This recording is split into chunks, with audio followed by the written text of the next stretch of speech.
ลูกพี่ยังนานมากได้ไงลูกพี่ยังนานมากเลย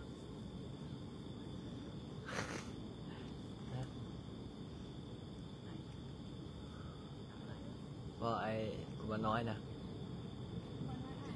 ไปตามเอาไม้แม่ไปตามเอาไม้ด้วยโอ้บ่ได้เรื่องพวกนี้อ๋อน้ำคือเอาขวดใหญ่นะปะเลยฮะเสียให้สั่นหรือเสียให้อาบเนี่ยนะเอาน้ำมาไหมน้ำขวดน้อยไหม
สา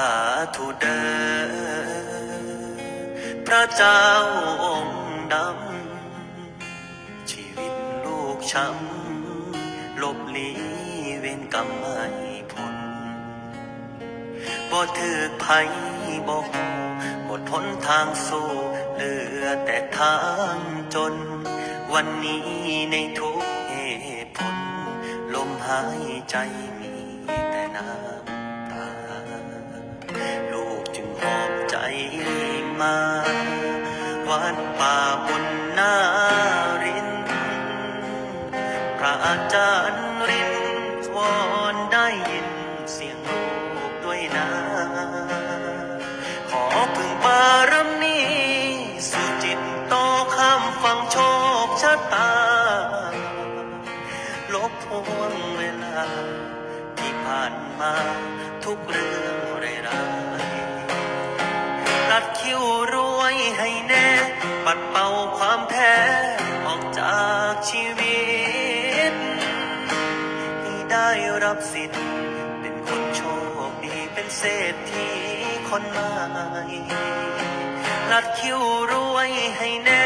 ขอหักของานเงินทองหลั่งไหล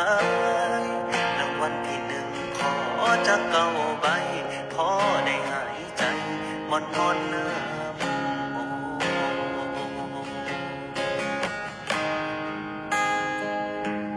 สาธุเด้อเจ้าปู่องค์ดำยามณีจันทร์บ่แม่นว่าลูกบ่สู้สายตัวแทบขาดดักเป้าเอาบุญก็ยังทุกโยเบิ่งเอาแน่เด้อย่าเด้อปู่บ่มีให้ไหลแล้วเด้น้ำตา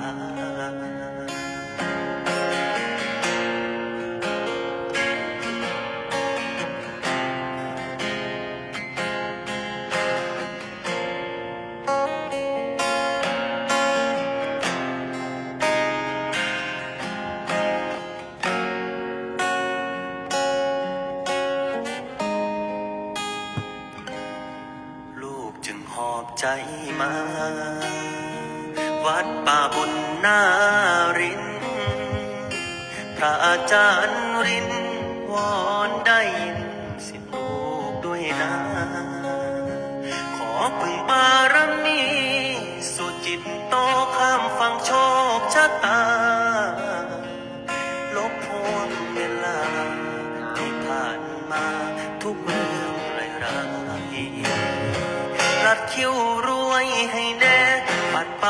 ความแพ้ออกจากชีวิต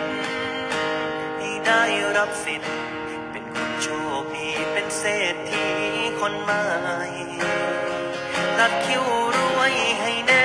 ขอหักของานเงินทองหลั่งไหล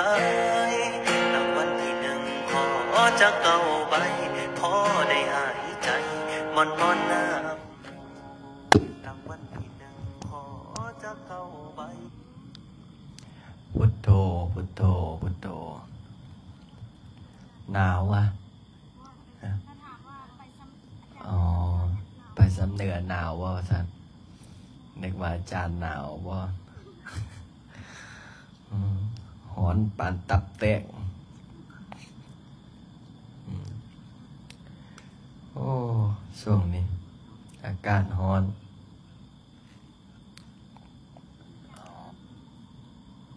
อ๋อไปสำเหนือหนาววะท่านโอ้ช่วงนี้อากาศร้อนแชร์ไปในเฟซบุ๊กกันโอ้เห็นไหนจวบบ่เห็นหน้าเห็นตากันหลายมือให้อีกเลยจักองค์วะฮะยังเหลือจักองค์1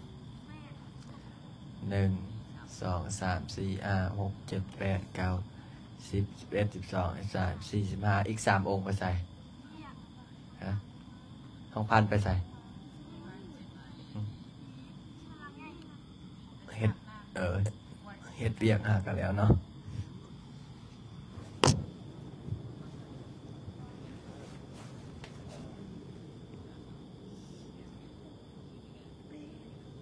สัพพะตาปฏิโรมิสัพพะตาปฏิโรมิสัพพะตาปฏิโร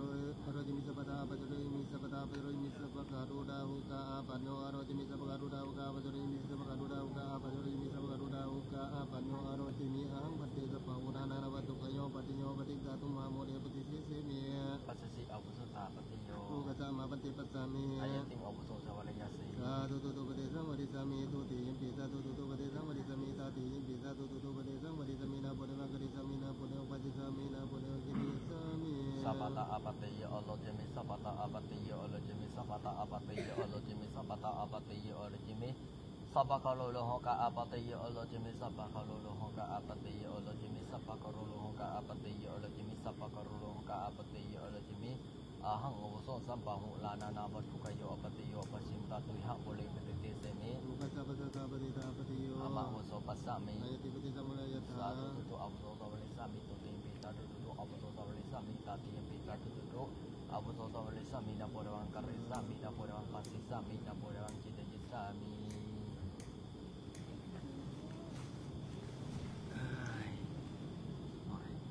มันขึ้นโฆษณาใช่ไหม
ปิดสักก็ได้ฮ้อนน้ำกัน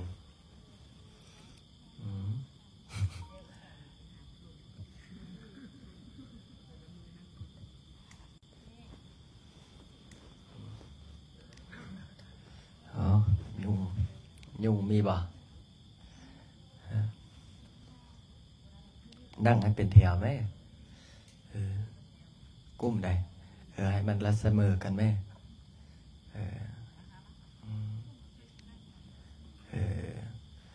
บาโต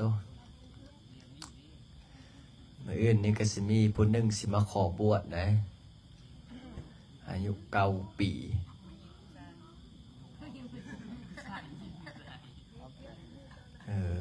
สิมีหมู่บ้างเนอะบอกว่าพ่อกับแม่เลิกกันพ่อไปทางแม่ไปทางส่วนสันไปบวช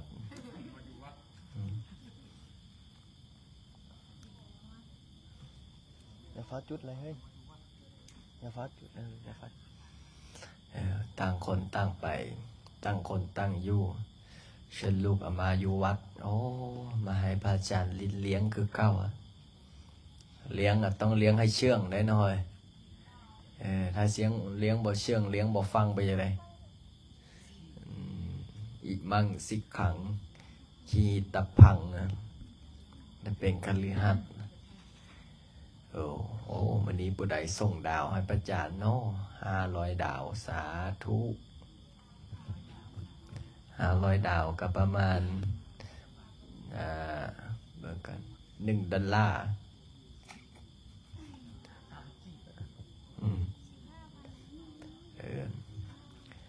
หลายมือแล้วได้เนาะบ่ได้พาสวดมนต์เนาะ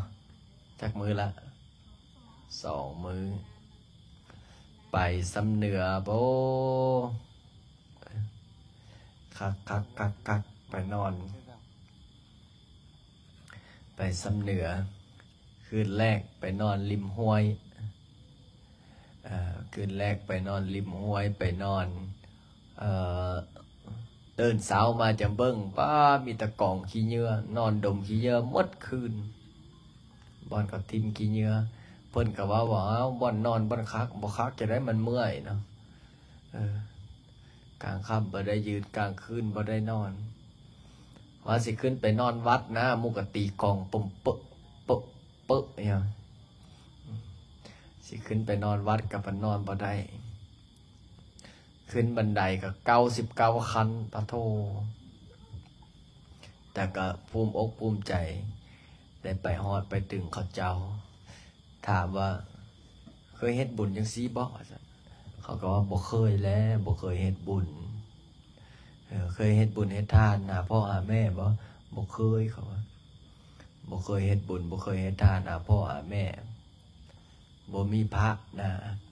บ่มีพระบ่มีเจ้าก็เลยได้ไปฮอดไปถึงโอ้คัก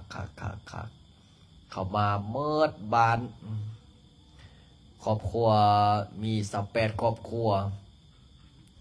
แต่บ้านน่ะมี28 ครอบครัว28 หลังคาเฮือนบัดคนประ200-300 กว่าคนมาแต่ไสวะ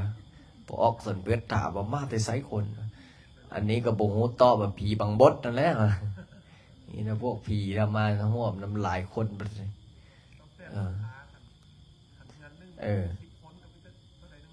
นั่นล่ะบ่กระสอบสิไปฮอดอันนี้บ่คนจะเต็มวัดก็เลยว่าพระโธแบบเด็กน้อยตะปุตะปิซ้ำนี้นะโอ้ยมันแล่นขึ้นแล่นลงบ้านนั้นเป็นบ้านศักดิ์สิทธิ์ในบ้านนั้นเขาเจ้าเล่าสมัยก่อนมีเขินว่ามีคนนายพรานไปฆ่างูพอไปฆ่างูแต่ก้อนนายพรานสิไปฆ่างูหาบ้านเขาเจ้าในอุดมสมบูรณ์ไปด้วยสัตว์นาห้วยน้ำซ้ำป่าน้ำบ่เคยท่วมให้น้ำบ่เคยท่วมนาหาอยู่หากินนี่โอ้ยสบายแต่พอนายพรานนี่ไปฆ่างูซ้ำแขนนี่แหละพอไปฆ่าปุ๊บน้ำพอตกประมาณ2-3 มื้อเนาะน้ำก็สู้มาจากมาแต่ทางใดเขาเจ้าเล่าผู้เฒ่าเล่าน้ำมันมากวาดเอาไทบ้านนั่นหนีหมดแต่ผู้ใดที่ขึ้นไปอยู่บ่อนมีพระละรอดเพราะว่าเขาเจ้ามีพระเก่าแก่เนาะขึ้นไปอยู่โน่นนั้นน้ำคล้ายๆแบบสมัยก่อนแม่นหนองหานนั่นวันนี้ก็เลยรอดซุ่มขึ้นไป บอนพระนะก็เลยข้าเจ้าเลยศรัทธาในพระพุทธเจ้าศรัทธาในพระก็เลยพอดีพระเฮาล่อเอามาสมโพธิพระเจ้าองค์ดำองค์น้อยหนึ่งเอาไปให้ข้าเจ้าบูชาไปกราบไปไหว้ไปกราบไปไหว้ชุมนึงบ่เคยไหว้พระชุมนึงบ่เคยไหว้พระเขาบอกว่าเอาไปตามศิริวัตรมาเด้อมีบ่ศิริวัตรมีเกาะศิริวัตรนะมีเกาะมีแหละอยู่บ้านนี่ก็มีอยู่ได้เดี๋ยวสิไปตามศิริวัตรมาเด้อพุ่นน่ะไปตามศิริวัตรมาปุ๊บโหว่ามันหยังมาให้บ่แม่นตำรวจแล้วตำรวจแสบ้านนอกบ้านนาศิริวัตรอันตาลบัตนั่นน่ะอยู่คอยนะอันตาลบัตอันคอเขาเอิ้นว่าอะไรอันที่ไอ้ไส้สูตรตาลบัตคอนะพระก็เลยว่าโอ้บ่แม่นศิริวัตรนี่นะอันนี้เป็นตาลบัตเขาเอิ้นว่ากะละวัตมาไอ้ที่อันห้อยคอนะแบบประดับสูตรนะฮะกะละวัตเนาะเขาบอกไปตามศิริวัตรเจ้าของฟัด เอามาปานวันหนังปานวันตลกตามมาฮอดบ่แม่นนี่โอ้ยคอยเราอุตส่าห์แล่นจนเหงื่อแตกเหงื่อแตนมาฮอดบ่แม่นซำว่าบ่แม่นโอ้ยเหียต้งก็หัวแล้วอันนั้นก็อันพอเป็นตาหัวเด้ก็เลยบอกโอ้ยคนบ่ฮู้ก็บ่ฮู้อีหลีได้นี่ล่ะแต่ก็ได้ไปโปรดเขาเจ้าเฮ็ดจังแม่นเฮ็ดอีหยังเต็นสูงๆเฮ็ดกล่องตอกไม้ไผ่เรียงขึ้นไปโหพระอาจารย์ก่อนสิไปฮอดก็ถามว่าแม่นอยู่บ่ทางนี่มันทางมันคดมันเขียวทางมันไปติดแสดนเวียดนามพุ่นน่ะบ้าติดแสดนเวียดนามก็เลยคิดว่าโอ้ถ้านิมนต์กูอีกรอบ2กูก็บ่ไปแล้ววะไก่บ่ได้พอออกสันเพชรไปบวชอยู่นั้น3 เดือนบอกหากข้าพเจ้ามีโชคเท่าไรวะ9 ตือบ่10 ตือจอยมังไปวันนั้นอินเทอร์เน็ตกับบ่มีโอ้อินเทอร์เน็ตกับบ่มีแต่ก็เขาเจ้าอยู่แบบมีความสุขอยู่ถ้าคนอยู่บ้านนอกนะจะมีความสุขกว่าคนในเมืองเพราะว่าหยังผู้ชายกับบ่มีเมียน้อยบ่นอกใจครอบบ่นอกใจครัวเพราะว่าหยังสับแปะครอบครัวจะคิดบ้างไหมก็ฮู้กันหมดนะอยู่กินแบบมีความสุขผู้หญิงก็บ่ไปมีโชคมีชู้อยู่มีความสุขเขาเจ้าแบบอยู่แบบคนศีลคนธรรมอยู่แบบสาวกินค่ำหาแบบบ่เดือดร้อนเงินสิเฟ้อเอาก็บ่เดือดร้อนมันบ่ได้ใส่เงินเด้เนาะเงินสิฟอกสิเฟ้อเงินค่ำสิขึ้นกูบ่สนนะได้กี่เข้าล่ะพ่อน้ำบดท่วมน้ำประปาสิขึ้นน้ำดื่มสิขึ้นกูบ่ได้สนนะเพราะว่าบ่ได้ใสเนาะเขาอยู่แบบมีความสุขอันนี้จะมันมีความสุขอยากเอาแบบนี้บ่เฮาเฮ้ยอยากมาลองปิดวัดบ้างแม่ให้จั่วไถนาเองขุดน้ำสร้างเองไตตะเกียงเองก็เลยบอกโอ้บ่ได้ละเฮาอยู่บ่ได้แล้วนั่นพระอาจารย์ไปนอนมีจุเพาะไม่ออกจุดหนึ่งใครก็ไปนอนยังนอนได้นอนแต่ก็โอ้ข้าเจ้าก็เตรียมบ่อนอยู่บ่อนนอนอย่างดีหูแต่ว่าความสามัคคีก็ต้อนรับสุดยอดสุดอกสุดใจประเพณีดั้งเดิม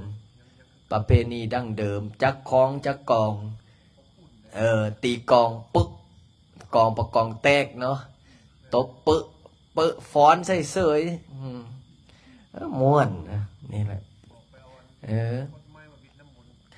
บอกไปเอาฟดไม้มามิดน้ำมนต์อันเป็นจังใดฟดไม้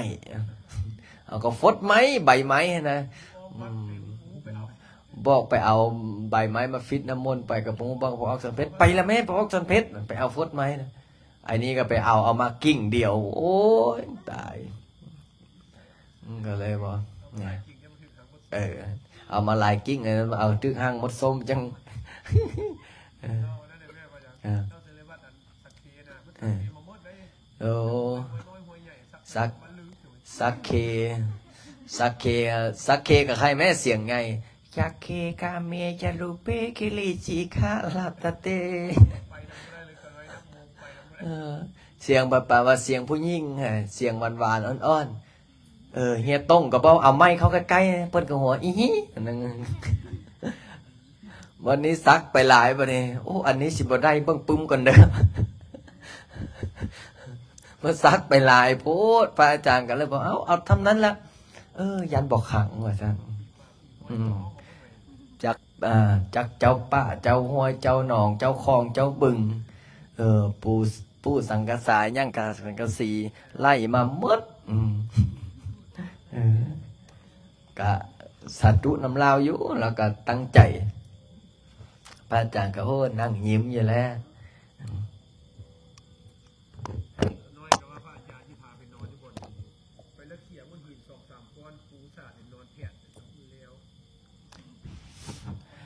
นอนแบบสบายอยู่แบบสบายนอนตกกลางคืนมาเนี่ยมันหนาวเนาะพระอาจารย์ก็ห่มผ้าจีวรผืนนี้ยังบ่ทันได้ซักซะเลยยังบ่ทันได้ซักซะเดี๋ยวสิเล่านิทานให้ฟังยังบ่ทันได้ซักจีวรมันตอนกลางคืนมันตอนประมาณสักนี้มันร้อนเนาะพระอาจารย์ก็ห่มผ้าจีวรในผืนนี้ก็สบายตกเย็นประมาณ11-12 โมง1 โมง 2 โมงน้ำมอกมันลงห้วยคุณเริ่มหนาวแล้วได้นี่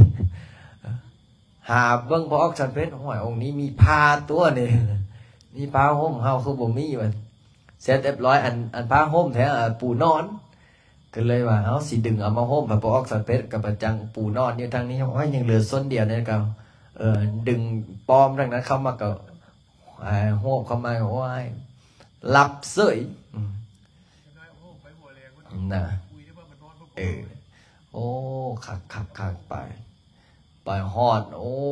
คักเนอะเขาเจ้ามีองค์หนึ่งมาฮอดพระอาจารย์กำลังย่างลงมาไปล้างนาอาจารย์สั่นเขาแรงแล้วว่ะโอ้ยังแล้วกูบ่ได้สั่นเลยบ่เคยสั่นจักเทื่อเขาเฮ็ดพาเขาอยู่ที่อาจารย์สั่นได้มื้อฉันมื้ออื่นบ่ได้สั่นได้ก็เลยบอกโอ้เจริญพรเด้ออาตมาตั้งแต่บวชมาบ่ทันได้สั่นประเพณีได้อาจารย์เลยประเพณีเขาเจ้าประเพณีไปประเพณีมันนี่ไปถือสาเขาบ่ได้ได้เขาเจ้าก็เฮ็ดหีบคองเขาเจ้านะคือเฮาเลยละประเพณีเฮาบ่ได้สั่นเขาแรงเอาอย่าว่าเปียกเฮ้ยผู้ใดอยากสั่นเขาแรงเดี๋ยวสิส่งไปทางพุ่นขนาดบ่สั่นเขาแรงยังตุ้ยปานนี้ก็เลยบอกว่าโอ้ประเพณีไปประเพณีมันนะตกตอนเช้าขึ้นมาใส่บาตรแล้วบัดนี้ใส่บาตรมกตายกสังกะลีวัดกับรัตนามายังปันเตวิสุงลักนาไทยะสมเพิ่นนะผู้หนึ่งว่าเสียงแข็งผู้หนึ่งว่าเสียงอ่อนโอ้ยปานว่าอึ้งกับเขียดห้องนะผู้หนึ่งห้องอึ้งผู้หนึ่งห้องเอ็กปานนั้นจบสวยถวายทานเสร็จเรียบร้อยถวายทานก็บ่แม่นธรรมดาอะไรไล่มาตั้งแต่พอเก้าไม่หลังไล่มาจนได้เคาะไม่เอานะโอ้ยพอแล้วเชิญมาหลายแล้วแต่จบพิธีโอ้สุดอกสุดใจได้ไปงานบุญนี่อนุโมทนาบุญนำเจ้าภาพเจ้าศรัทธาแต่ทานนิมนต์รอบ2นี่มันพิจารณาก่อนเด้อบทติดกับว่าฆ่าแล้วบฆ่ากับว่าติดทางไปก็คือว่านั่นละไปบ้านนอกสุดเนาะก็ดีอกดีใจแล้วได้ดีอกดีใจสบายดีอาจารย์ลินสุจิตโตหานปิงเป็ดสบายคำเจริญพรเด้อนี่แหละเขาเป็นพระเป็นเจ้าไหนจั่วไอเนียนชื่อเอาขอเพียงแต่ออกตนญาติโยมนิมนต์ถ้าบทติดตุระจำปอกจำเป็นนะอย่าติบ่อนรวยอย่าติบ่อนจนบ่อนรวยกับไปบ่อนจนกับไปบ่อนมีกับไปบ่อนใดกับไปเมื่อแต่พระอาจารย์ในช่วงนี้บ่อยากไปใส่เด้อเพราะว่าตอนนี้หลายละ อยู่วัดก่อนอยู่วัดหาปัจจุปัจจัยไซนีกันเมื่อกี้นี้อาจารย์บัวไลส่งบินมา170 ล้านปะโถเอาเล็กมาเฮ็ดศาลาเนี่ย170 ล้านเอาเล็กมาเฮ็ดทำน้ำตกเนี่ยค่าปูนอีก70,000ราคากระเป๋าอันนั้นอีก70,000ราคาสร้างอันนี้อีก70,000อ๋อ777หาเงินมา100 บาทเนี่ยหาเงินมาใส่นี้แหละแล้วก็ยังค้างค่าพระพุทธรูปอีก200 ล้านดูก็เลยบอกว่าช่วงนี้ผู้ใดอยากไปเป็นเจ้าภาพป้าไปดูก็บ่ไปนำเด้อ เงินบ่มีละได้เนาะบ่อนใดก็บ่อนปลาลินไปบ่อนใดก็บ่อนปลาลินเฮ็ดสิโอ้ยปล่อยให้องค์อื่นนั่นล่ะก็เลยช่วงนี้ขออยู่วัดอยู่ว่าก่อนหมดเงินล่ะก็อัดบ่แน่ได้มื้ออื่นบางเทิ่มผู้ใดมีโชคมีลาภเนาะโชคไปมันไหนปู่ไม่ย่าเอ้ยข้าพเจ้าหมดเงินละได้ช่วยลูกช่วยหลานนะได้บ่เพราะฉะนั้นบ่มีเงินให้จั่วซื้ออันอยู่อันกินไปโรงเรียนนะเนาะจุเปียกเนาะมื้อนี้เราต้องสวดมนต์ดีๆได้ให้อธิษฐานได้นะอธิษฐานนี่แหละพระอาจารย์ว่าผู้ใดสวดมนต์สวดมนต์คักๆภาวนาคักๆให้ออกตนโยมโชคดีร่ำรวยเขาเจ้าขายที่ขายทางให้กับเจ้าโชคดีเป็นเศรษฐีร่ำรวยมื้อนี้ก็มีไม่ออก1ขายที่ได้ก็มาถวาย10 ล้านก็เก็บไว้ถ้าจ่ายค่าเล็กค่าปูนค่าอิฐค่าหินค่าทรายนี่แหละก็สาธุบุญนำเจ้าไว้ยังใครพอออกไม่ออกก็ยังขายที่ขายทางได้ก็ยังมาช่วยก็แม่เมตตาก็ได้ลอตเตอรี่12 ล้านก็ถวายมาล้านกว่าบาทก็โอ้สาธุมือนำสาธุยกมือเนี่ยได้บุญได้กุศลนำกันพระอาจารย์กสีได้เฮ็ดบ่อนปฏิบัติธรรมให้ออกตนญาติโยมได้นี่ผู้ใดอยากจองเด้อห้องละ35,000ห้องละ35,000มี6ห้องสิเฮ็ดห้องนี่เฮ็ดห้องออกตนญาติโยมพักห้องละ35,000โยมพ่อโยมแม่ผู้ใดอยากเป็นเจ้าภาพอยากเป็นเจ้าศรัทธาก็สามารถรับเป็นเจ้าภาพเจ้าศรัทธาได้ห้องลูกโจลูกเนนแม่นเรียบร้อยแล้วเนาะนอนรักษาความสะอาดไหนโดยเฉพาะจัวเบอร์เดอร์กุ้มของจัวอ้วนจัวอย่างไรเศรษฐีทักษิณจัวอ้วนทักษิณไซซนกุ้มไอ้ด้านนี้นะก้อนสีขาวนี่มีผู้ใดแน่นอนเลยมีจัวใดได้กุ้มจัวของไอ้นี่นะห้องแรกไอ้นะเอาไปปุ๊บละบ่จัวห้องแพงบ่จัวแพงนอนห้องใดห้องก่อไผ่บ่ทั้งก่อไผ่บ่จะมีไอ้จัวอย่างจัวไซซอนจัวอ้วนจัวบ๊อบจัวเศรษฐีบ่แม่นจัวไอ้อย่างไรจัวซื้อยากเลยจัวไอ้ทักษิณแล้วก็จัวติ้งแม่นบ่กุ้มทางพี่จัวทองพันบ่ได้เด้อกลุ่มนี้เด้อมื้อแรงนั่งสมาธิบ่ให้พักง่ายๆเพราะว่าสกปรกพวกนี้แล้วก็จัวใดอีกไอ้จัวนี่เพราะว่าเอาขวดน้ำไปทิ้งอยู่หน้าห้องบ่เก็บบ่ทำความสะอาดนี่ให้ทำความสะอาดนี่ถ้าสะอาดเนี่ยทางกุ้มตัวนั้นยังใครสะอาดเนี่ยจัวใดกุ้มฮะเขาไปทิ้งไม่พ้นว่ากันรอดเขาก็สลาดนะเขาต้องเขาทิ้งปุ๊บเอาเก็บปั๊บเนี่ยจัวสังวานอยู่กุ้มใดเขาอยู่ห้องแถวใดแถวนะเนาะถ้าผู้ใดบ่สะอาดเนี่ยโอ้แล้วล่ะผู้สาวก็บ่มักใดไม่ออกก็บ่มักแล้วครูบาอาจารย์ก็บ่มักน่ะผู้ใดสกปรกผู้ใดเหม็นนะเนาะแม่นบ่จะอ้นได้อยู่ทางใดฮะจองจอมหาสารคามล่ะสรุปว่าเอาทางใดเฮ้ฮะโอ้บ่ได้ใดเขาให้อิมังสิขังใด บ่นอนเป็นระบบระเบียบนะตอนนี้เขาเป็นระบบระเบียบหมดแล้วยังเหลือแต่เจ้าผู้เดียวนะเอามานอนน้ำพระไรแล้วปะนี่มาต้องมานอนน้ำจนนี่เด้อเจ้าข้ามเด้อเขาต้องนอนเป็นระบบระเบียบไหนพระอาจารย์เฮ็ดเงินมัดหลายได้น้องเอ้ยเสียเงินหลายนะบ่ได้ไหนที่ดูต้นพอออกไม่ออกเพิ่นหาเงินแล้วช่วงนี้น้ำมันหิ้งแพงช่วงนี้ไปใส่มาใส่ก็เห็นหมอวัดเฮากันถ้าพอออกไม่ออกเพิ่นมาบ่อยากได้ได้เพราะว่าน้ำมันบ่มีน้ำมันมันแพงนั้นไอ้จั่วไอ้เนรครับแต่ละองค์ให้รักษาความสะอาดให้เป็นระเบียบเรียบร้อยผ้าซักอยู่ติผู้ใดบ่ได้ซักผ้าเดือนนึงละมีบ่นะผู้ใดบ่ซักผ้านี่โอ้แล้วแปรงฟันเนี่ยผู้ใดบ่ได้แปรงจะเปียกเด้บางมือเมื่อใดตื่นสายไม่บ่ได้แปรงเอาหยังแปรงไงมุกก็มีว่าอันแปรงฟันมุมีอ่ะเก็บไว้ยังไงอย่าบอกได้เก็บไว้บ่อนบูชาว่าเรื่องแปรงฟันพระอาจารย์มีนิทานเรื่องนึงจะเล่าให้ฟังเลยจะเปียกเด้อ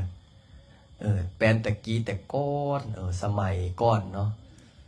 มีพระโพธิสัตว์เป็นเกิดสมัยก่อนละมีเสือคู่เสือผัวเมียคู่เสือผัวเมียนี่รักกันแพงกันอยู่น้ำกันกินน้ำกันมีอย่างกับแบ่งกันกินไม่อย่างกับอยู่น้ำกันร่วมกันอยู่สู้กันกินแป๊บมือหนึ่งผัวนี่นะบ่มักแปรงฟันบ่มักล้างหน้าบ่มักแปรงฟันวันนี้เฮ็ดจะได้ทำท่าสิไปหาวใส่ผู้สาวเนาะหาวใส่เมียหาวใส่เสือตัวเมียแล้วจะได้โอ้อายอันนี้คือปากมีกลิ่นแห้งแท้ตามภาษาบรรณาบางปากเหม็นจะเปียกระวังได้ปึ๊บเสือตัวผัวก็จะได้อายบ่เฮ้ยอายแล้วเขาทวงมาจากนั้นบัดนี้ปึ๊บบัดนี้พอเมียทวงมาจากนั้นผู้สาวทวงมันก็อายแล้วมันนี่กลับไปหากวางแล้วมันก็ไปถามกวางไปหาวใส่กวางวาบกวางก็ว่าจะได้บัดนี้กวางน้อยก็ว่าโอ้เสือถามว่าเป็นยังไงกินปากค่อยว่าซั่นกินปากค่อยเป็นยังไงกวางน้อยด้วยความซื่อสัตย์เนาะก็ว่าโอ้กินพญาป้าเจ้าป้าคือกินปากแห้งแท้ว่าซั่นคือกิ่วคือเหม็นแท้หวายมึงดูถูกกูติว่าซั่นเสือพญาเสือกับมึงดูถูกกันติเฮ็ดจังได๋ฝ่ามือมันตกมันกัดคอเป็นจังได๋ตายกวางบัดนี้มาป้าบัดนี้มาป้ามาเสือก็ห้องโอกเป็นจังได๋ว่าซั่นกินป้ากูวันนี้ไอ้หมาป้าเนาะงูบ่สัญชาตญาณหมาเป็นยังไงสัญชาตญาณหมานี่พอได้เห็นเลี้ยวไปเบิ่งหอยบักกวางน้อยมันตายแม่นมันนั้นตีคำถามเฮ็ดจังได๋โอ้กินปากพญาเสือเจ้าป่าวะทั้งหอมทั้งหวานเสร็จเรียบร้อยเสือได้ฟังไปจังได๋เสือได้ฟังไปจังได๋เอ้าเฮ้ยสังวานเสือได้ฟังไปยังไงว้ายเสือฟังมันฝ่ามือมันฟาดนังเป๊ะมันบักตอแหลมึงเอ้ยนี่พวกมักตอแหลผู้ใดมีบ่บ้านเฮาเอ้ยพวกกิซอตอแหลพวกมันด่ามาเสือมันด่ามาไอ้พวกไอ้แล่เหลี่ยมเสร็จเรียบร้อยเสือนี่ตบคอขาดพวกกิซอตอแหลระวังบัดนี้ปึ๊บเสือกับห้องไอ้โอกมาจอกมาได้มาเนี่ยเมื่อกี้นี่มาป้ามันนี่ก็ต้องมาจอกนะมาจอกนี่พระโพธิสัตว์เนี่ยมาปอกว่ามาจอกเนี่ยพระโพธิสัตว์มาปึ๊บเสือนี่ก็ห้องอีกห้องโอกเป็นยังไงป้าข้าพเจ้านี่กินป้าของข้าพเจ้านี่ถ้าเจ้าเดี๋ยวเจ้าสิตอบยังไงอ้นมิดกระทึกตบเอาเลยถ้าเป็นเจ้าเสียจะไดตอบเป็นความจริงว่าจะไหน โอ้ยตอบความจริงนอนตายตัวนึงเลยตอบเสียแซงตอบตอแหลก็นอนตายตัวนึงเลยเฮ็ดจะได้ข้ามเอาเฮ้ยจะข้ามเด้เสยๆกับตายเนาะต้องเฮ็ดจะได้เอาผู้ใดสลาดตอบถึงเฮ้ยบอกให้แปรงฟันเฮ้ยเอาสังวานเด้จังวานสิตอบว่าจะได้ตอบว่าบ่ฮู้ก็ทึกตบจบเปียกสิตอบว่าจังไดล่ะฮะเลี้ยวซ้ายเลี้ยวขวามึงถึกตบอีกฮะบอกยังไงบอกเสือว่าจังไดล่ะเลี้ยวซ้ายเลี้ยวขวาถึกตบตายอันนี้ก็ได้จบคำสาวได้ตอบว่าจังไดให้ธรรมดาตอบว่าจังไดปกติจะได้ตายเป็นตัวนึงเลยเนาะเอาจัวไตเมนบ่ด้วยไตเมนสิตอบได้เลยอ่ะฮะยิ้มเสือเนี่ยฮะเอาไว้ไหนเวลาเสือมันโกรธโมโหเนาะตายไปซองเอาจะสิตอบว่าจะได้แปรงฟันแองมึงเอ้ยแปรงฟันเสือมันแปรงฟันนั่นเลยอ่ะเอาให้องค์นั้นเอาตัวรอดบ่ให้ทองพันฮะแล่นโอ้ยแล่นกับสิแล่นนั่นเลยเนาะเสือมันใหญ่กว่ามันต้องตอบด้วยปัญญาเลยอันนี้เอาเศรษฐีบ่ด้วยล่ะเศรษฐีดงใบบ่เนาะฮะเอาลงป้าบ่มึงว่ะสิตอบว่าจะได้ไงบ่แปลงก็ได้โอ้บ่แปลงก็ได้จะได้ตอบด้วยปัญญาแม่เอาองค์นึงมากวางตอบว่ากวางน้อยตอบว่าโอ้ปากเจ้าคือเหม็นแท้เจ้าคือบ่แปลงฟันสมพ่อละคนจะบอกไกลเป็นจะได้มึงดูถูกกูบ่ฝ่ามือมันตบเป๊ะตายส่วนมาในมาป้านะส่วนมาป้ามาบอกโอ้ยเจ้านี่จะแม่นปากหอมจะแม่นปากเป็นมงคลเสร็จเรียบร้อยมันฝ่ามือมันฟาตบเป๊ะมันตายมันบอกว่าจะได้ตายอย่างเดียวบ่พอให้มันด่าซ้ำเนี่ยบอกว่ามึงนี่ตะกี้ซอต่อแหลพวกมักเหลี่ยมแล้วสมมติครับมาอย่างไรวะมาจอกนี่เอาสิต่อไปจะได้อ้วนถ้าจะเป็นมาจอกเอาฮะต่อไปจะได้สั้นหัวมาสั้นเอาบ๊อบแสดงว่ากระทึกตบตายแล้วนะเอาจบบ๊อบได้ต่อไปจะไหนห้องได้สิรอดเอาใส่ปัญญาได้อันนี้เอาให้จัวนี่เอาไม่ออกสิเจ้าสิจอบจะได้ไอไม่ออกใน Facebook เด้อเอาให้จัวของข้ามสิตอบว่าจะได้บอกได้เอามือแจ๊ะดังก่อนนะเอาไม่ออกใน Facebook ตอบเลยนะเสร็จทีทักษิณตอบมาจะได้ฮะหุบปากหุบปากกับตายเอาเบอร์น้องเฮ้ยหน้าปะปูซึนเคลื่อนเอาไอคนเล่าฮะตอบว่าจะได้ตายโอ้มันตายหมดบัดนี้ตอบโดยปุสลาดเฮ็ดจะได้มันสลาดหัวหมาโพธิสัตว์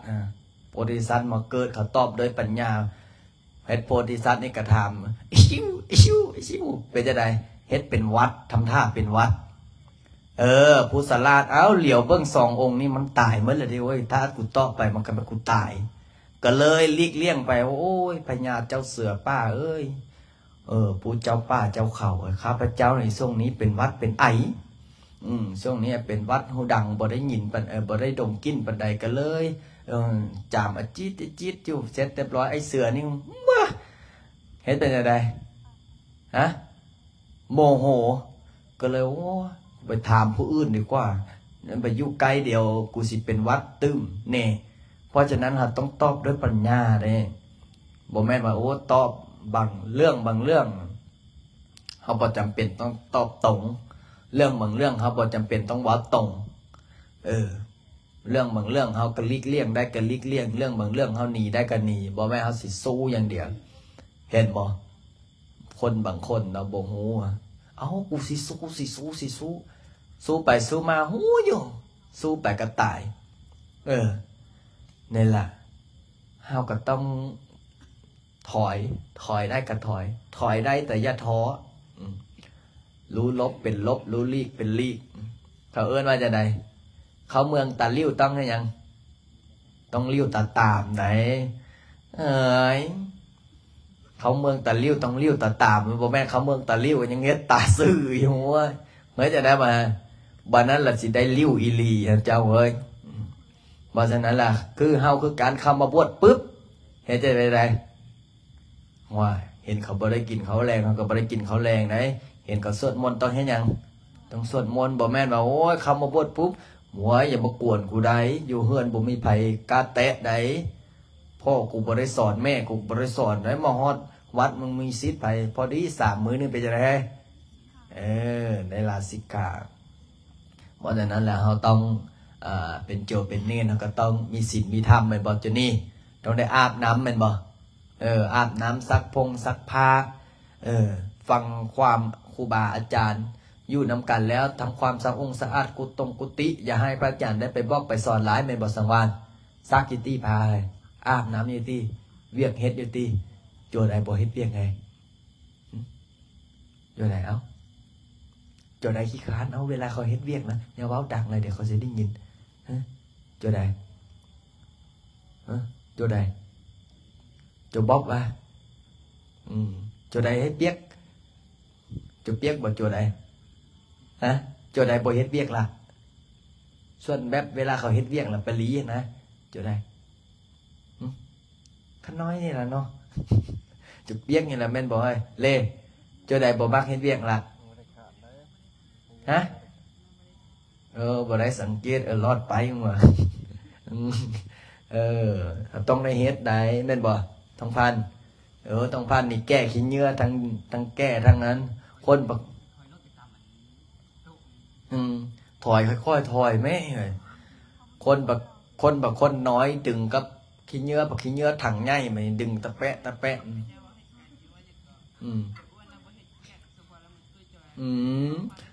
นั่นแหละโจอ้วนละสมพอมันจะอ้วนขึ้นแ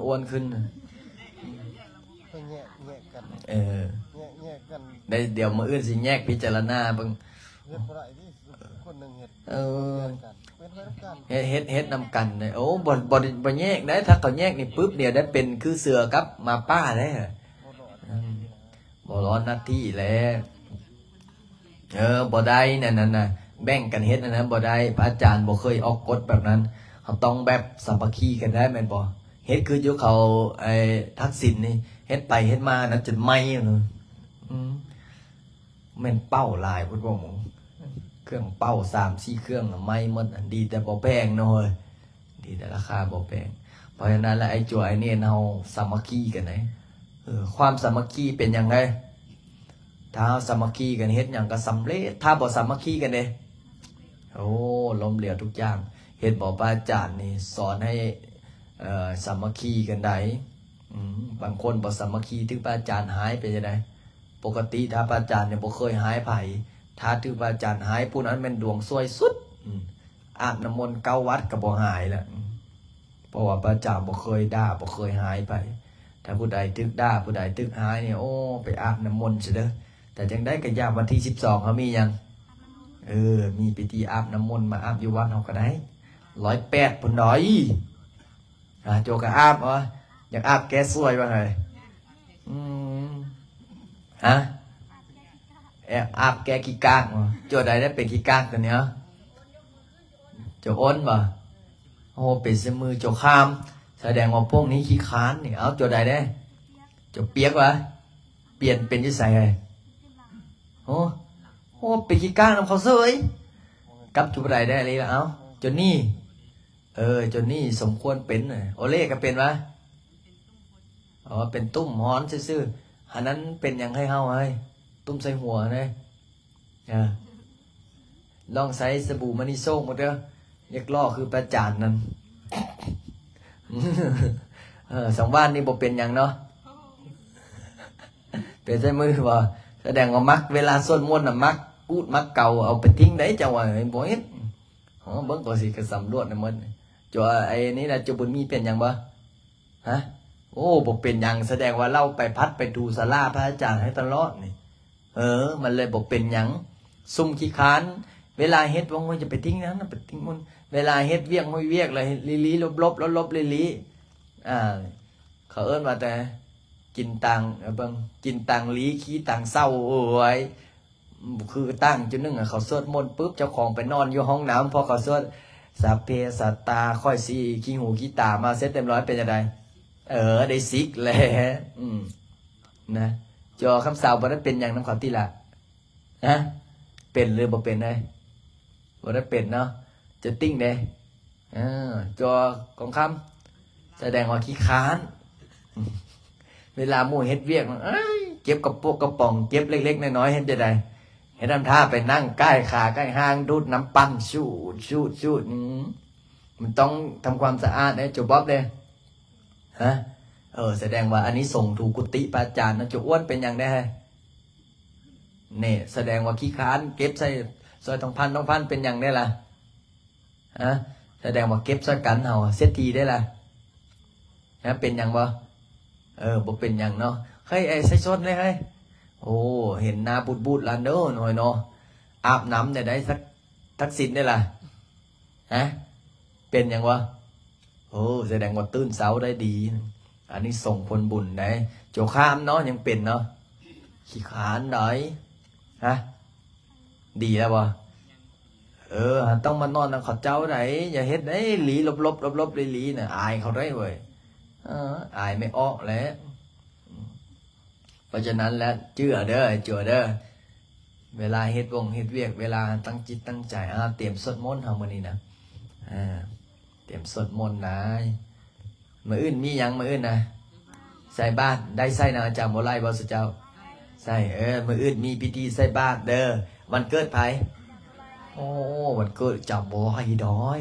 ขนาดวันเกิดพระอาจารย์แท้ๆพระอาจารย์ยังบ่จัดหน่อยมันธรรมดาเด้จำบ่ไล่นี่เงยพระอาจารย์สิบ่เอาวันเกิดพระอาจารย์ธรรมดาหลังจากที่วันเกิดเสร็จเรียบร้อยแล้วก็สิมีพิธีใส่ขันหดได้ให้แม่ใหญ่ดอนหดครูบาน้อยเด้อคำอยู่แขนนี่ก็เอาออกมาใส่ในได้หมู่เอ้ยมันนักได้ ให้แม่ใหญ่ดอนได้เป็นแม่ยกครูบาน้อยเป็นอยู่วะน่ะกันสิเจ้านั่นแหละน่ะเอาเตรียมสวดมนต์เอาบัดนี้เอาพอออกสันเป็ดมาไต้เทียนให้ไม่ออกซื้ออย่างไรมาเอาเอามาไต้เนาะเมื่อนี้ไม่ออกโสพิดาอยู่ประเทศออสเตรเลียเมื่อก่อนก็โยมแม่ปานนีก็อยู่ออสเตรเลียกับพระอาจารย์ลูกไต้ให้ละเด้อไต้เทียนนี่โอ้เฮงได้แม่เมตตาพระอาจารย์ไต้ให้ไต้ขุมือจะทึกลอตเตอรี่รางวัลที่1ผู้ใดบ่เคยมีโชคก็มาไต้นำมือเด้อสิเขาสิเฮ็ดให้แม่ตำแหน่งก็ปังหลายคนแม่เดือนขนาดนั้นก็ยังปังเนี่ยเอาไต้เทียนเด้อไต้เทียนบูชาอนุโมทนาบุญกับแม่ออกโสพิดาหรือว่าแม่ออกชื่อเราอีกนึงชื่อน้อยแล้วชื่อยังไงวะออกจิ๋วบ่น่าจะชื่อจิ๋วบ่ชื่อยังไงล่ะนี่อาจารย์ชื่อดีแท้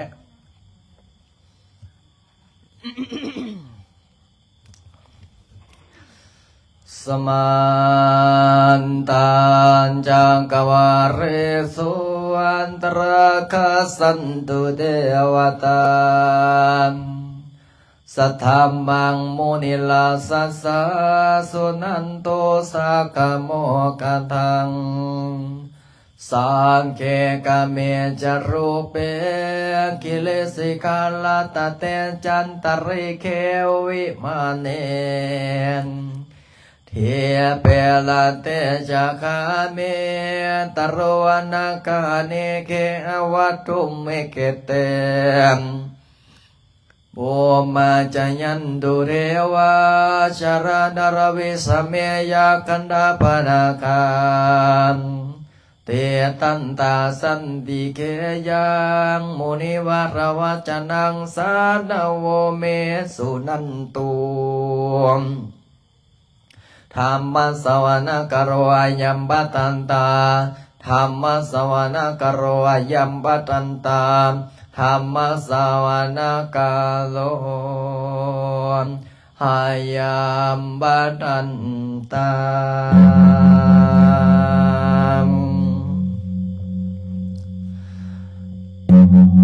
หิเมนะสังกาเลนะตังพุทธังอภิปุสยามาอะระหังสัมมาสัมพุทโธภะคะวาพุทธังภะคะวันตังอภิวาเทมิเยเมนะสังกาเลนะทังธัมมังอภิปุสยามาสวากขาโตภะคะวะตาธัมโมธัมมังนามัสสามิเยเมนะสังกาเลนะตังสังฆังอภิปุสยามาสุปฏิปันโนภะคะวะโตสาวกสังโฆสังฆังนามามินะโมตัสสะภะคะวะโตอะระหะโตสัมมาสัมพุทธัสสะนะโมตัสสะภะคะวะโตอะระหะโตสัมมาสัมพุทธัสสะนะโมตัสสะภะคะวะโตอะระหะโตสัมมาสัมพุทธัสสะพุทธังสรณังคัจฉามิธัมมังสรณังคัจฉามิสังฆังสรณังคัจฉามิทุติยมปิพุทธังคัจฉา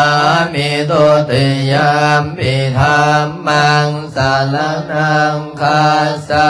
มิทุติยมปิสังฆังสรณังคัจฉามิตติยมปิพุทธังสรณังคัจฉามิตติยมปิธัมมังสรณังคัจฉามิตติยมปิสังฆังสรณังคัจฉามิอัมปนา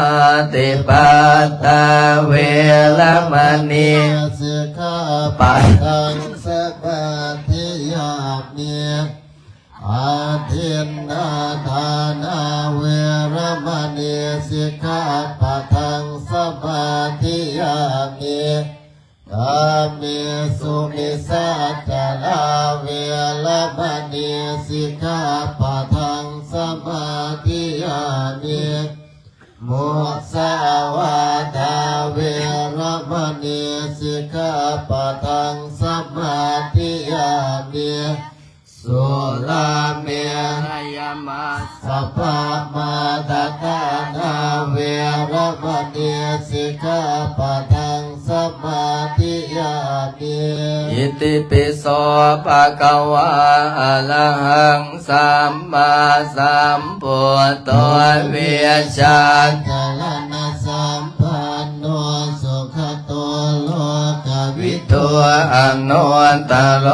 บุริสธรรมสารติสัทธาเทวมนุษย์สานังพุทโธภะคะวะติสว่างคาโต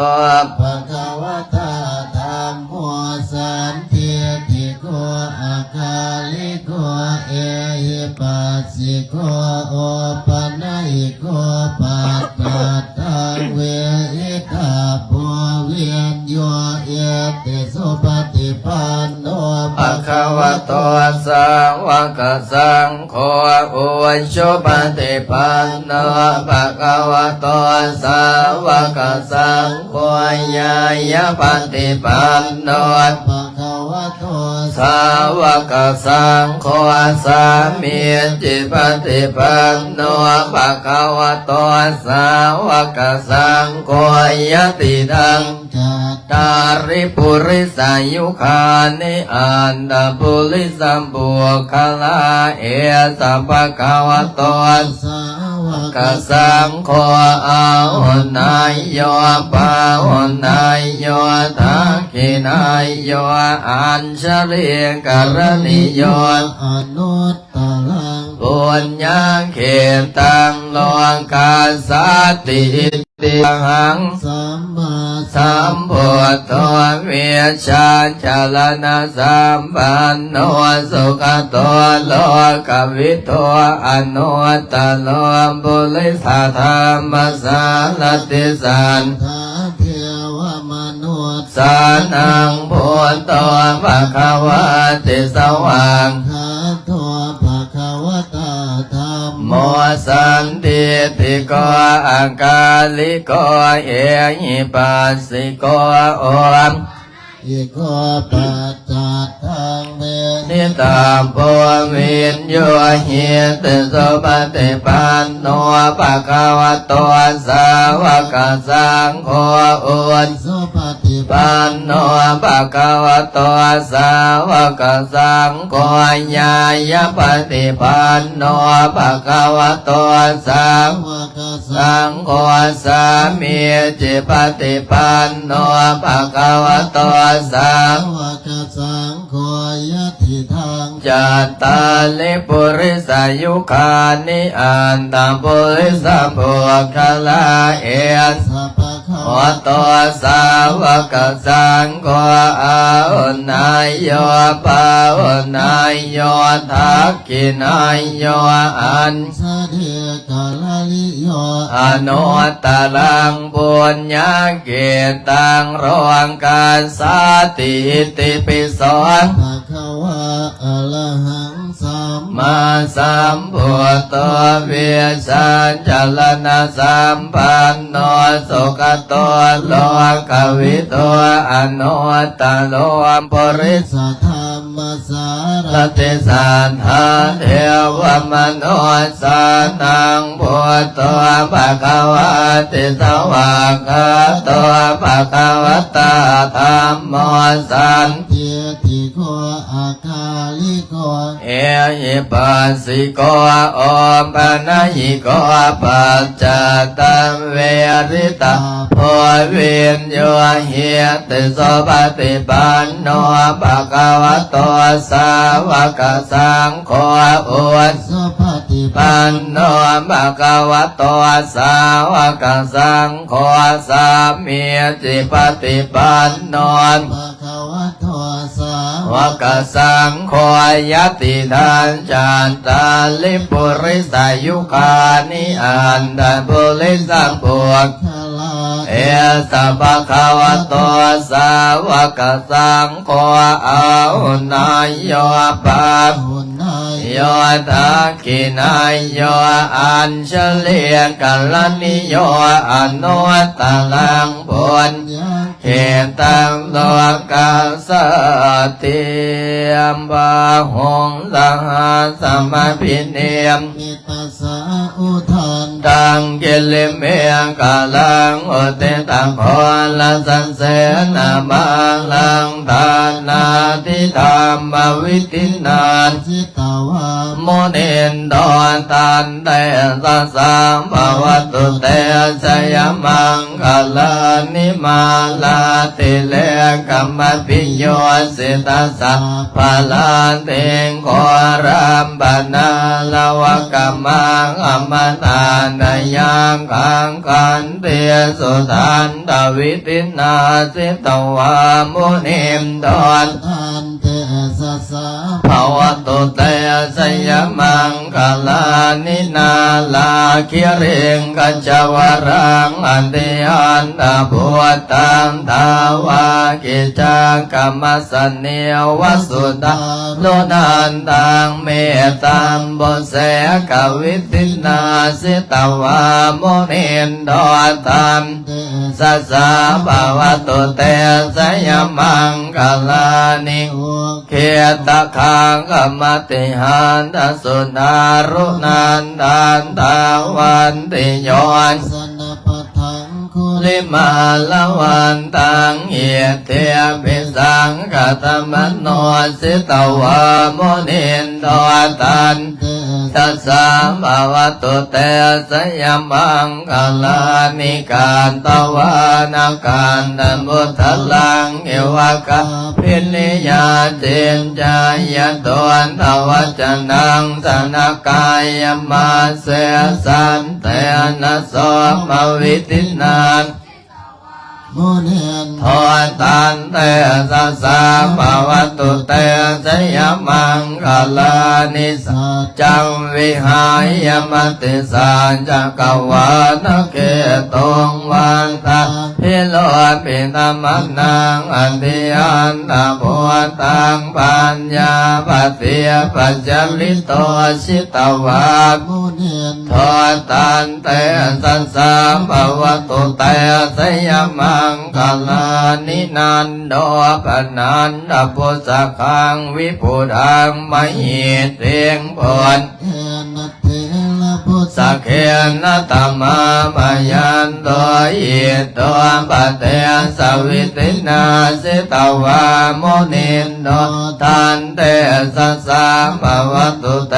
สยมังคลานิทุกขาเทียนติปุสะเขนสุทัตตาหาทางพระมังเวสุนติสติเมนติปะกาปิตานังญาณกเทนวิตินาสิตวามุนีนโททันเตสัสสะภาวะตุเตชยมังคลานิเอตาปิปุตตะชยมังคลาอัตตะคันทายโยวาจโนทินาติเนสรเตมตันเตอิตวาทวิวิธานิจุปันตวานิโมขังสุขังอติกัมมัยยนะโลสัมปัญโยมหังกัลโลนิโกนาโตอิตายสัมภปาลิทังโพเลตวามปาลเมสัมปัมปันโตสัมโพธิมนตมังเหเตนะสัจวาเสนะโหตุเตสยมังการังสยันโตโพธิโมเลสังกายานังนันเดวันตโนเอวันตวันวิจโยโหยิสยาสุสยมังอเลอปลันสิตาพลังเกเสเสมปันวิปุงคะเลอภิเสกเกสัมปพุทธานังอังคามปันโตปะมนติสุนังขันตังสุมังกลังสุปาปันตังสุโหติตังสุขันโนสุโมหันโตจะสุเยทังพรหมลิสุปัตตะกินังกายกรรมังวาจากรรมังวรังกินังปานังกินังมโนกรรมังปานิเตเตปะทังกินาปะทังกินานิกาตวานานาพันดาเทปาทังกิเนสัมปจิสามินาสังสีโมพมาจะมหาเทวะสเปยคาปะลายันติพมาจะมหาเทวะอาภิลาภาภวันตุเมมหาปุญโยมหาลาภภวันตุเมมิเตมะโหอันติพุทธามะอาหุนะโมพุทธายาวิลันนายังเวลาหิงสาเวลาตาสีเวลาตาสาเวลาอิติโยอัมปรัสสะมานิมามังพุทธัสสะสวะหัว หาลือเลือสัมปจิสามินาสังสีโมปมาจมาเทวาสาเพยกาปรายยันติปมาเทวาอภิลาภาภวันตุเมมหาปุญโยมหาราโภภวันตุเมมิเตหติพุทธามะอุนะโมพุทธายาวิลาตโยเวลโคนายังเวลายิงสาวิลาตาสีวิลาทาสาวิลาอิทิโยพุทธัสสะมานิมาพุทธัสสะสวะโหนสัมปติชามิเพ่งเพ่งบาบาเลือเลือสัมปติสามินาสังสีโมภมาจมาเทวาสะเพยคาปลายันติภมา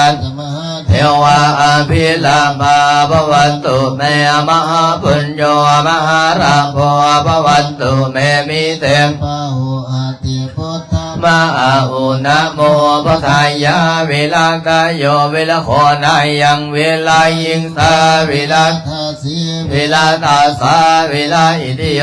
ปุรัสสะมานิมาปุรัสสะสวะโหนสามปฏิสามิเพ่งเพ่งบาบาเลือเลือสามปฏิสามินาสันติโมปมาจมาเทวาสาเพยคาปลายันติปมาเทวาอาภิลาภาภวันตุเมมหาปุญโยมหาลาโภภวันตุเมมิเตปะโหอติพุทธังนะโมพุทธายาวิลาดาโยเวลโคนายังเวลาหิงสาวิลาทาสีวิลาตาสาวิลาอิติโยปุรัสสะมานิมาปุรัสสะสวะโหนสัมปติชามิเพ่งเพ่งภาภาเลือเลือสัมปจิสามินาสันสีโมปมาจมาเทวาสาเพยปลายันติภมาจมาเทวาวิลาภาภวันตุเมมหาปุญโยมหาลาโภภวันตุเมมิเตปะอุอาติพุทธามะอุนะโมพุทธายาเวลาตโยเวลโคนายังเวลายิงสาเวลาทาสีเวลาทาสาเวลาอิติโยปุรัสสะมานิมาพุทธัสสะสวะโหนสัมปติชามิเพ่งเพ่งบาบาเลือเลือสัมปจิสามินาสังสีโมภมาจมาเทวาสะเพยคาปลายันติภมาจมาเทวาอภิลาภาภวันตุเมมหาปุญโยมหาราโภภวันตุเมมิเตปะโหอติพุทธามะอุนะโมพุทธายาวิลังโยวิลังโคนายังเวลาหิงสาวิลาตาสีวิลาตาสาวิลาอิติโยปุรัสสะมานิมาปุรัสสะสวะโหนสามปฏิสามิเพ่งเพ่งภาภาเลือเลือสามปฏิสามินาสังสีโมปมาจมาเทวาสัพเพยคาปรายันติปมาจมาเทวาอภิลาภาภวันตุเมมหาปุญโยมหาราโภภวันตุมิเตปะโหอันติพุทธามะอุนะโมพุทธายาวิลาตโยวิลโคนายังเวลาหิงสาวิลาทาสีเวลาทาสาวิลาอิติโยปุนัสสะมานิมาปุรัสสะสวะโหนสัมปติชามิเพ่งเพ่งภาเลือเลือสัมปจิสามินาสังสีโมภมาจมาเทวาสาเพยคาปลายันติภมาจมาเทวาอภิลาภาภวันตุเมมหาปุญโยมหาราโภภวันตุเมมิเตปะโหอติพุทธัมะอุนะโมพุทธายาเวลาตโยเวลโคนายังเวลาอิงสาเวลาตาสีเวลาทาสาเวลาอิติโยพุทธัสสะมานิมาพุทธัสสะสวะโหนสัมปติชามิเพ่งเพ่งมาภาเลือเลือสัมปจิสามินาสังสีโมภมาจมาเทวาสะเพยคาปลายันติภมาจมาเทวาอภิลาภาภวันตุเม มหาปุญโญมหาลาภภวันตุเมมิเตปะโหอันติพุทธามหาโอนะโมพุทธายาวิลาตาโยวิลโคนายังวิราหิงสา วิลาทาเสีย วิลานาสาวิลาอิติโยอัมปรสามานิมามาปรสัสสวะหันสามปฏิชามิเพ่งเพ่งปาปาลือเลือสามปจิสามินาตั้งสี่โมปมมาจะมาเทวาสาเพยคาปรายยันติ พรหมาธรรมเทวา อาภิลามาภวันตุเมมหาปุญโญมหาลาภภวันตุเมมิเทปะโหอาติพุทธามหาโอนะโมพุทธายาวิลา ทาโยวิรโค นายังเวลาหิงสาวิลาตาสีวิลาตาสาวิลาอิทิโยอัมปรสามานิมามาปรสัสสวะโหอัมสามปฏิชามิเพ่งเพ่ง ปาปาลือ เลือสามปจิสามินาทั้งสี่โมพมมาจะมาเทวาสาเพยคาปลายันติพมมาจะมาเทวาพิม ลาภา ภวันตุเมมหาปุญโญมหาลาภภวันตุเมมิเทวะโหอันติพุทธามหาอุนะโมพุทธายาวิลาตาโยวิลโคนายังวิลาหิงสาวิลา วิลาทา สาวิลาอิติโยปรสามานิมามาโพธัสสะสวะโหนสามปฏิสามิเพ่งเพ่งบาบาเลือเลือสามปจิสามินาสัง เทวปม มาจะมาเทวาสาเพยคาปรายันติพมมาจะมาเทวาภิลาภาภวันตุเมมหาปุญโญมหาราภภวันตุเมมิเตง ปะโออาติพุทธาม ะโอนะโมปะทายาวิลาตาโยวิลโคนายังวิลาหิงสาวิลาตาเสวิลา ทาสา วิลาอิติโยอัมปรสามานิมามาปรสัสสวะโหมสามปฏิชามิเพ่งเพ่งบาบาเลือเลือสามปจิสามินาสังสีโมพมมัน ธรรมเทวาสัพเพ ยะคาปลายันติพมมาจะมาเทวาภิลาภาภวันตุเมมหาปุญโญมหาราภภวันตุเมมิเตน ปะโออาติ ติพุทธามหาอุนะโมวรายาวิลาตาโยวิลโคนายังวิลาหิงสาวิลาตาสีวิลา ทาสา วิลาอิติโยปรสามานิมามาปรสัสสวะโหมสามปฏิชามิเพ่งเพ่ง ปาปาลือเลือ สามปจิสามินาสังสีโมพมมาจะมาเทวาสาเพยคาปลายันติพมมาจะมาเทวาภิน ลาภา ภวันตุเมมหาปุญโญมหาลาภภวันตุเมมิเทปะโออันติพุทธามหาอุนะโมวทายาวิลาตาโยวิลโคนายังเวลาอิงสาวิลาตาสีวิลาตาสา วิลาอิติโยพุทธา สามานิมามาโพธัสสะสวะโหนสามปฏิชามิเพ่งเพ่งบาบาเลือเลือสามปจิชามินาสังสีโมพมมาจะมาเทวาสาเพย ยะคา ปลายันติพมมาจะมาเทวาภิลาภาภวันตุเมมหาปุญโญมหาราภภวันตุเมมิเตปะโออันติพุทธามหาอุ นะโมพุทธายาวิลาทาโยวิรโคนายัง เวลาหิงสาเวลาตาเสเวลาตาสาเวลาอิติโยปรสามานิมามาโพธัสสะสวะโหมสามปฏิชามิ เพ่งเพ่งพาปา เลือเลือสามปฏิสามินาสันสีโมพมมาจะมาเทวาสาเพยคาปลายันติพมมาจะมาเทวาภิน ลาภา ภวันตุเมมหาปุญโญมหาราภภวันตุเมมิเตปะโออันติพุทธามะ อาอุนะโมพุทธาย ยาวิลาตาโยวิลโกนายังวิลาหิงสาวิลาตาสีวิลาตาสาวิลาอิติโยปุรัสสามาดิมาปุรัส สัสวะโหม สามปฏิสามีเพ่งเพ่งบาบา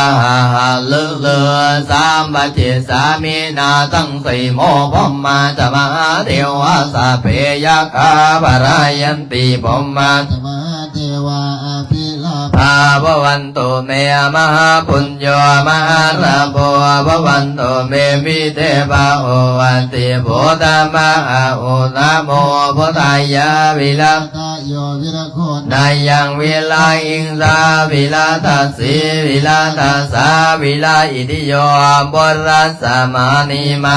ปุรัสสะสวะโหมสาม ปฏิสามิ เพ่งเพ่งบาบา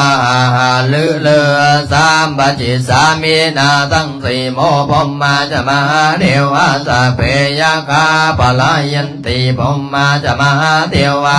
พิน ลาภาพวันตุเม มหาปุญโยมหาราโภภวันตุเมมิเตบาโหอาติโพธามะอุนะโมพุทธายาวิลาตาโยวิลโคน นายังมิ ลาหิงสาวิลาตาสีวิลาตาสาวิลาอิติโยมุรัสสามานิมาพุทธัสสะสวะโหมสามปฏิสามีเพ่งเพ่งบาบา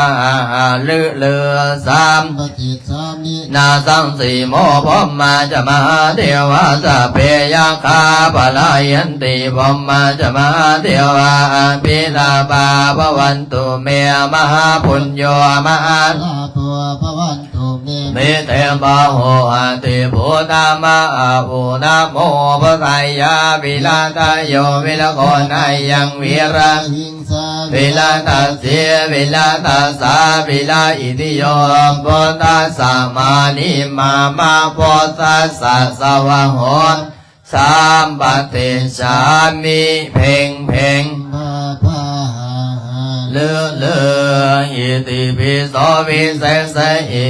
เยเสสพุทธนามิอิเมนะพุทธตัสโสอิโสตังพุทธปิติอิติปิโสวิเศษอิเสสพุทธนามิอิเมนะพุทธตัสโสอิโสตังพุทธปิติอิติปิโสวิเศษอิเสสพุทธนามิอิเมนะพุทธตังโสอิโสตังพุทธปิติอิติปิโสวิเศษอิเสสพุทธนามิอิเมนะพุทธตังโสอิโสตังพุทธปิติอิติปิโสวิเศษอิเสสพุทธนามิอิเมนะพุทธตังโสอิโสตังพุทธปิติอิติปิโสวิเศษอิเสสพุทธนามิอิเมนะพุทธตังโสอิโสตังพุทธปิติอิติปิโสวิเศษ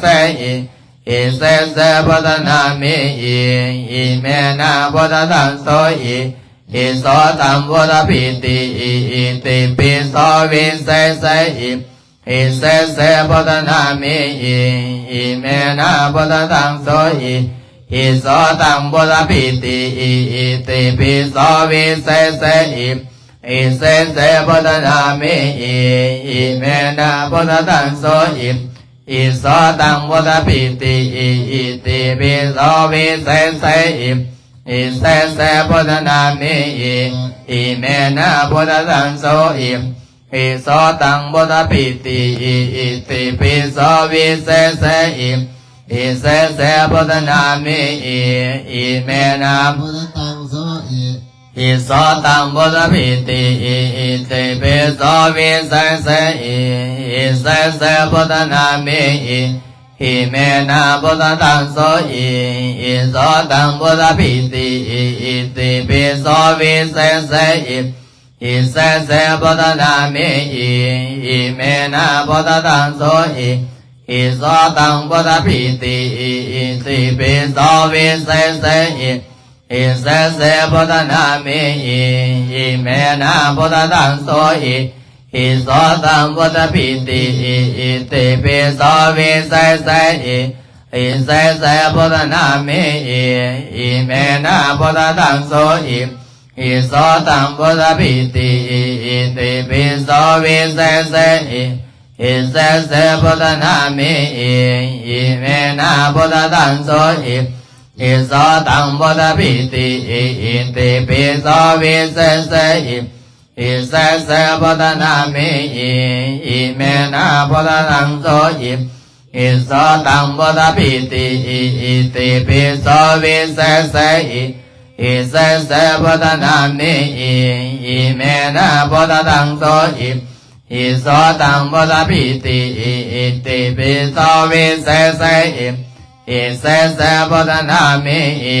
อิเมนะพุทธตังโสอิโสตังพุทธปิติอิติปิโสวิเศษอิเสเสพุทธนามิอิเมนะพุทธตังโสอิโสตังพุทธปิติอิติปิโสวิเศษพุทธนามิอิเมนะพุทธตังโสอิโสตังพุทธปิติอิติปิโสวิเศษอิเสเสพุทธนามิอิเมนะพุทธตังโสอิโสตังพุทธปิติอิติปิโสวิเศษอิเสเสพุทธนามิอิเมนะพุทธตังโสอิโสตังพุทธปิติกายวาจาจิตวันธานาคาทิโพธิองค์ ดังแสงสิริจันทานาคาลาภิกษุติเทวะภูเชมิเมตัญจัง มหาลาภปิโย นาคาคันธาปาลิตังกายวาจาจิตตังอาหังวันตานาคาธิบดีองค์ดังแสงสิริจันทานาคาราภิกษุติเทวะภูเชมิ เมตัญจาม หาราโพปิโยนาคาคันธาภาริตังกายวาจาจิตตังอาหังวันตานาคาธิบดีองค์ดังแสนสิริจันทานาคาลวิสุทธิเทวะภูเชม นิเมตัญจาม มหา ลาภ ปิโยนาคาคันธาภาริตังกายวาจาจิตตังอาหังวันตานาคาธิบดีองค์ดังแสนสิริจันทานาคาลวิสุทธิเทวะภูเชมิเมตัญจัง มหาลาภปิโย นาคาคันธาปริตังข้าพเจ้า ข้าพเจ้า ระลึกถึง ระลึกถึง คนพระพุทธเจ้า พระพุทธเจ้า คนพระธรรม คุณพระธรรม คนพระสงฆ์ พระสง คน ฆ์ บิดามารดา บิดามารดา ครูบาอาจารย์ ครูบาอาจารย์ จงมาดลบันดาล จงมาลนบันดาล ให้ใจของข้าพเจ้า ให้ใจของข้าพเจ้า จงรวมลงเป็นสมาธิ จงรวมลงมาเป็นสมาธิ พุทโธธัมโมสังโฆ พุทโธธัมโมสังโฆ พุทโธธัมโมสังโฆ พุทโธธัมโมสังโฆ พุทโธธัมโมสังโฆ พุทโธธัมโมสังโฆ พุทโธพุทโธพุทโธ พุทโธพุทโธพุทโธ ลำดับต่อไปให้นั่งสมาธิภาวนาเด้อแบบนี้ ให้ตั้งจิตตั้งใจ ตั้งกายให้ตรงๆดึงมือซ้ายเข้ามาดึงมือซ้ายเข้ามา แล้วดึงมือขวาเข้ามายึดกายให้ตรงๆหายใจเข้าลึกๆหายใจออกยาวๆกำหนดพุทโธพุทโธพุทโธในจิตในใจ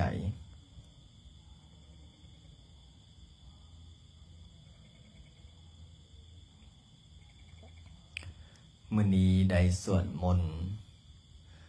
ได้ไหว้พระสวดมนต์รับศีลสวดปากตาเงินล้านสวดปาหุงเสริมบุญเสริมบารมีอธิษฐานเพราะว่าการสวดมนต์ภาวนานี่เป็นบุญเป็นกุศลในเมื่อเฮาอธิษฐานให้ออกตนญาติโยมเขาเจ้าโชคดีร่ำรวยเขาเจ้ามีโชคมีลาภเขาเจ้าค้าขายร่ำรวยเขาเจ้าก็มาช่วยเฮาสร้างวัดสร้างวา เพราะว่าวัดเฮากำลังสร้างกำลังพัฒนากำลังสร้างกำลังสร้างกำลังพัฒนาต้องอาศัยแห่งทรัพย์แห่งศรัทธาแห่งบุญแห่งกุศลแห่งบุญแห่งบารมีถึงจะสร้างสำเร็จถึงจะสร้างแล้วถึงจะสร้างได้ถ้าเฮาบ่มีบุญบ่มีกำลังทรัพย์บ่มีกำลังศรัทธาบ่มีออกตนญาติโยมมาช่วยนี่วัดก็บ่เจริญขึ้นชื่อว่าวัดเป็นศูนย์รวมจิตใจของพุทธศาสนิกชนคนยากคนไร้คนจนร่ำรวยแม้นยังเข้าได้หมดบอกว่าแต่เป็นชนชาติใดศาสนาใดวัดนี่เข้าได้หมดในหลักอาจารย์เลยบอกว่าวัดเฮาอยากให้เป็นแบบอย่างเน้นความสะอาดเป็นหลักเน้นความเป็นระเบียบเรียบร้อยเป็นหลักถ้าองค์ใดบ่ดีองค์ใดบ่จบองค์ใดบ่งามผู้ใดบ่จบผู้ใดบ่งามให้พิจารณาขอเอาออกเพื่อให้เป็นระเบียบเรียบร้อยเนี่ยพระอาจารย์ที่สร้างสาพัฒนาไปเรื่อยๆนี่ยังต้องการกำลังทรัพย์กำลังศรัทธาสวดมนต์ถือศีลปฏิบัติธรรมภาวนาให้มันได้มากให้มันได้ผลออกจนญาติโยมข้าเจ้าก็จะได้มาซอยนี่สี่เฮ็ดห้องน้ำข้างๆว่อนไอ้จั่วน้อยนอนเนี่ยเพราะว่าไอ้จั่วน้อยเวลาเจ็บท้องเข้าห้องนอกห้องน้ำแล่นมาเข้าห้องน้ำอยู่พี่มันไกลก็เลยว่าโอ้สี่เฮ็ดห้องน้ำติดอยู่กุฏินะเอาไอ้บอยจั่วถ้าเอาเราต้องนั่งสมาธิได้มันแรงนี่เวลาเข้าห้องนอกห้องน้ำอาบนอกอาบน้ำจะบ่ได้แล่นซ้ายบ่ได้แล่นขวาเฮ็ดติดใส่ในบ่อนนั้นสิเฮ็ด3 ห้องเฮ็ดห้องน้ำ3 ห้องห้องอาบน้ำ2 ห้องเป็น5 ห้องเฮ็ดให้ไอ้โจไอ้เนนได้อาบส่วนที่พงที่พักออกตนญาติโยมเดี๋ยวจะคอยพิจารณาอีกทีหลังจากสวดมนต์เสร็จเรียบร้อยก็สิได้ไปย่างเบิ่งไปนั่งสมาธิเบิ่งของพระอาจารย์เฮ็ดเวียกเฮ็ดงานอย่างเนี่ยพระอาจารย์เบิ่งเป็น10 รอบนะไปเบิ่งทั้งเว้นไปเบิ่งทั้งคืนย่างแล้วย่างอีกสร้างจนงงนะอาจารย์ลิ้นเอาจังใดดีสรุปว่าเฮ็ดหรือบ่เฮ็ดพระอาจารย์ก็เบิ่งกันตีให้คอยนั่งสมาธิภาวนาเบิ่งก่อนแม่สร้างสิลงมือเฮ็ดล่ะพระอาจารย์มันจะฟ้าวหลายใจเย็นๆตกตะแรงมาพระอาจารย์ว่าเปลี่ยนใจเอาเป็นยังไปเปลี่ยนใจโอ้เจ้าที่เพิ่นบ่อยากให้สร้างนี่พอสิไปขุดบ่นั้นโอ้บ่ได้เอาต้องได้นั่งสมาธิภาวนาเห็นบ่พระอาจารย์เฮ็ดหยังก็ย่าพระอาจารย์ว่าขอเวลานั่งสมาธิภาวนาทบทวนว่าถ้าเฮ็ดไปแล้วมันสิเกิดประโยชน์เกิดบุญเกิดกุศลใส่ประโยชน์ได้บ่เห็นบ่บ่อนไอ้โจไอ้เนนนอนน่ะบ่อนสิเจ้านอนน่ะฮู้ว่าแต่ก่อนเป็นหยังคอกงัวคอกควายวันนี้กลายเป็นคอกคนบัดนี้คอกคนคอกจั่วได้ฝึกได้หัดได้ทำความสะองสะอาดเฮ็ดเป็นบ่อนถือศีลปฏิบัติธรรมบ่อนห้ามบ่อนเฮียนหนังสือผู้ใดเสื้อฟังความผู้ใดเป็นคนหูผู้ดีผู้ใดฟังความครูบาอาจารย์ก็ได้ห้ามได้เฮียนหนังสือก็ส่งให้เฮียนจนให้จบมันนะแต่ถ้าผู้ใดบอกฟังเตือนบอกฟังผู้ใดอืดอัดขี้ค้านมักง่ายกินหลายนอนเว้นเวียกบ่เฮ็ดงานบ่ทำเวลาโมเฮ็ดเวียกเวลาโมเฮ็ดงานให้เป็นแล่นลีอยู่กองพระเสร็จเรียบร้อยปลดแมวออกพอออกไปกราบพระก็โกนซอดอยู่ห้อยพระมันนอนก็เงียนบ่แต่จริงเสียจั่วน้อยเห็นบ่เมื่อก่อนนั้นจั่วป่ากับจั่วฝนไม่ออกมานอนปฏิบัติธรรมไปยอกกันยังไม่ออกว่าโอ้ยผีได้5เริ่มจั่วน้อยยอกกันตกตื่นเช้ามาอาจารย์ไอ้ข้าน้อยขอลาสิกขาเมื่อก่อนเนอะเอาเป็นยังผีหลอกข้าน้อยมืดคืนบ่ได้นอนคิดในใจเอาอีกแล้วไอ้จั่วน้อยคอยออกฤทธิ์อีกแล้วนะนี่แหละไอ้จั่วเด้อเวลาสวดมนต์ให้เป็นสวดมนต์เวลานั่งสมาธิให้เป็นนั่งสมาธิออกตนญาติโยมก็อยากได้บุญอยากได้กุศลใด เพราะฉะนั้นแล้วมื้อนี้เฮาเอาซ้ำนี้เนาะเพราะว่าไปจากกับไปทางเหนือมาก็โอ้มาฮอดวัดฮอดว่าก็ยังบ่ทันได้พักผ่อนจังได๋กำลังสิเข้าห้องรับจนนั้นก็ไปเคาะป๊อกป๊อกป๊อกอาจารย์ไปออกเพิ่นมาอีกละใดไปฮับแหม่โอ้เขาสินอนละใดเพิ่นมาแก้บะขายดินได้เนี่ยโอ้เดี๋ยวสิลงฮับพอว่าสิไปแก้บะขายดินพอได้เงินมาจ่ายค่าสร้างโอ้นี่แหละเอาจะได้กระย่าไอ้จ่วยเน้นเฮามื้อแรงผู้ใดสินั่งสมาธินำพระอาจารย์เด้อให้เตรียมโดยเฉพาะกลุ่มที่บอกเก็บขี้เหงื่อพระอาจารย์สิพานั่งสมาธิเนาะเอาแผ่เมตตาพร้อมกันเฮาสัพเพสัตตาสัตตาหุนโตอะเวลาสุขชีวิโนขอให้สัตว์ทั้งหลายจงเป็นผู้บ่มีเวรต่อกันและกันจงเป็นผู้ดำรงเป็นสุขทุกเมื่อเดินกาตั้งบุญยังพลังไม่ห่างสัพเพปาเกียภวันตุเตขอให้สัตว์ทั้งสิ้นนั้นจงส่วนได้เสวยผลบุญอันที่ข้าพเจ้าได้บำเพ็ญแล้วนั้นเดินอะระหังสัมมาสัมพุทโธภะคะวาพุทธังภะคะวันตังอภิวาเทมิสวากขาโตธัมโมธัมมังนัมสสามิสุปฏิปันโนภะคะวะโตสาวกสังโฆสังฆังนามามิสาธุ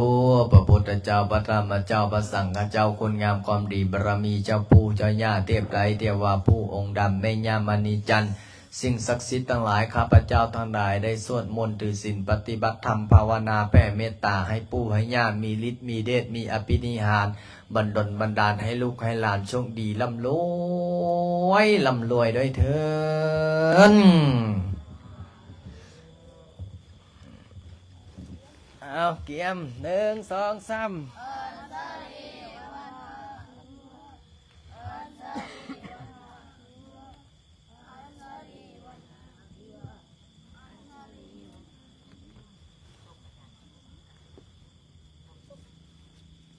เตรียมไม่ออก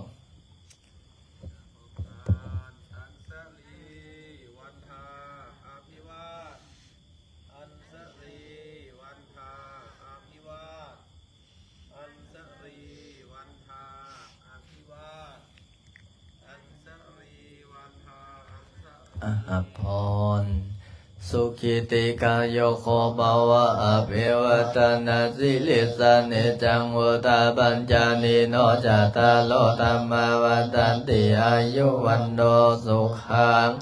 ภาลังยัตนามโลกาปตาจันนิทุกขปยัมเนปยะโสขปตาจันนิโสกาหุนตุสัพเพปิปันนิโนเอตาวาสาจะอเมหิสัมปะตังปุญญาสัมปะทัสสะเพเทวะอนุโมทันโตสาธุอนุโมทนาบุญเด้อเอาซ้ำนี้ก้อนมือนี้นะถ้าเอาลายก้อนนี้เดี๋ยวสิได้มรณภาพเลย